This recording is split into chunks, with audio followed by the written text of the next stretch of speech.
Hello everyone, welcome back to the channel. Today I'm going to show you how to transfer Tron from Faucetpay to your Tonkeeper wallet in 2025 step by step. Make sure to watch till the end so you don't miss anything. Let's jump right in. First, open up your Tonkeeper app on your mobile device. Once you're inside, head over to the Tron wallet section. Now copy your Tron wallet address. We'll need this in a second.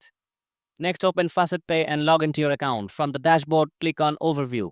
Then select Link Address. Paste the Tonkeeper wallet address you just copied. Confirm and link the wallet to your Faucetpay account. Now that the address is linked, go back to the Linked Address section. Select your newly added Tonkeeper wallet. Scroll down and click on Withdraw. Here you have two options. You can either select Withdraw All or manually enter the amount of Tron you want to transfer.